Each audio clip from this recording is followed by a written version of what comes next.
এটা হলো বৃন্দাবন চন্দ্রের মন্দির, যাকে শান্তিপুর থেকে নিয়ে এসেছিলেন এক সাধক। শান্তিপুরে কোনো বামুন বাড়িতে এরা পূজিত হতেন। বামুন প্রায় স্বপ্ন দেখতেন, বলতো আমাকে ওপারে রেখে আয়। গুপ্তিপাড়ার ওপারেই গঙ্গা, আমাকে ওপারে রেখে আয়। কিন্তু বামুন ভাবলো যে আমার পুজোতে কোথাও ত্রুটি হচ্ছে, তখন পুজো আরও বাড়িয়ে দিয়েছিলেন। কিন্তু তারপরে বামুন স্বর্গ লাভ করেন, বামনি থেকে যায়। আবার এপারের যে সাধক ছিলেন তাকেও কিন্তু একই স্বপ্ন দেয় যে আমাকে ওপারে রেখে আয়। আর এখানে যে সাধক ছিলেন তাকেও ওই একই স্বপ্ন দেয়, আমাকে নিয়ে আয়। তখন এই পারে গিয়ে সাধক ওপারে যাওয়ার পর বামনি বুঝতে পারেন, তারপরে বামনির দেহ রাখে। তারপরে এই বৃন্দাবন চন্দ্রকে এখানে নিয়ে আসা হয়। এখানে রথ হয়, পরে থেকে এটা হয়েছে। সেই রথেতে এই জগন্নাথ, সুভদ্রা এবং বলরাম যাত্রা করেন, মাসির বাড়ি যান, এসব রয়েছে। এখানে সেই সময়কারই কারুকার্য করা রয়েছে, আমরা দেখতে পাচ্ছি। তৈলচিত্র যাকে বলে, আর টেরাকোটার কাজ যেটা বলো সেটাও রয়েছে। এটা পরে রাজা বিশেশ্বর রায়, এটাকে যে সাধক এনেছিলেন তিনি করেননি, পরে রাজা বিশেশ্বর রায় এই মন্দিরটা বানিয়েছিলেন।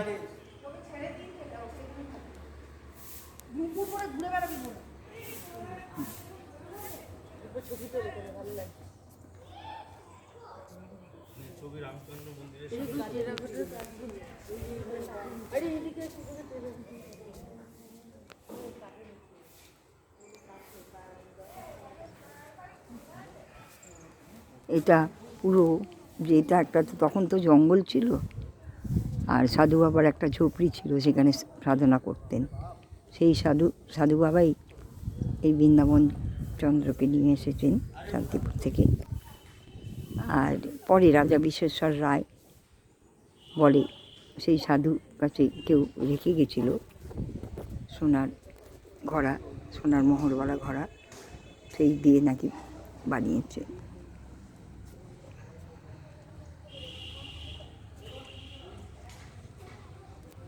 আমরা বিষ্ণুপুরেও দেখেছি এরকম টেরাকোটার কাজ, এটা এখানেও তাই রয়েছে। তখনকার দিনে এই কাজের খুব মহত্ব ছিল। এখনকার দিনে আর ফাইবার, প্লাস্টিক এসব হয়ে যাওয়াতে এর আর মহত্ব নেই। তবে এখনও অবধি যে আমাদের ইতিহাস বজায় রয়েছে, এটা কম নয়। এটাই আমাদের আনন্দ যে ইতিহাস আজও এটাকে বজায় রেখেছে, ইতিহাস সাক্ষী হয়ে রয়েছে। এখানে আরও দুটো মন্দির আছে, ওখানেও আছে রাধা গোবিন্দ, আর এইখানে রয়েছে রাম সীতা মন্দির। এখানে রাম, সীতা, লক্ষ্মণের মন্দির।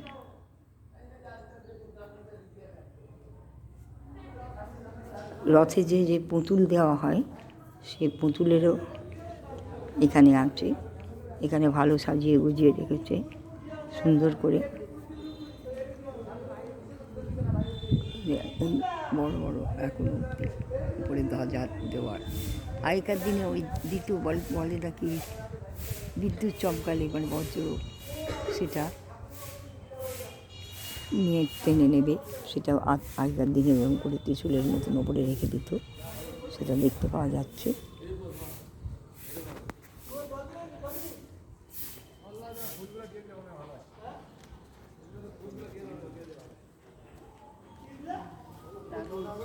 হ্যাঁ, দারুণ লাগছে। হ্যাঁ, এটা বৃন্দাবন চন্দ্র, এটা ওপার থেকে শান্তিপুর থেকে নিয়ে আসা হয়েছে।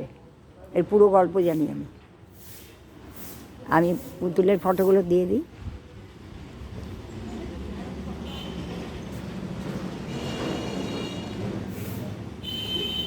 এই পুতুলগুলো রথে চড়ানো হয়, রথ পাশে আছে রাখা।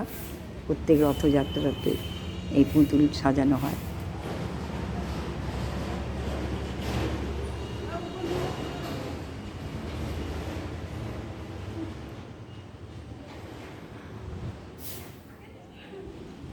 আর গৌরনীতাকেও রাখা হয়েছে।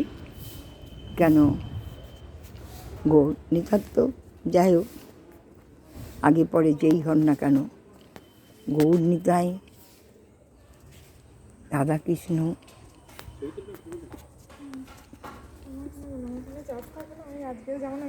এখানে হলো গৌরনীতায়।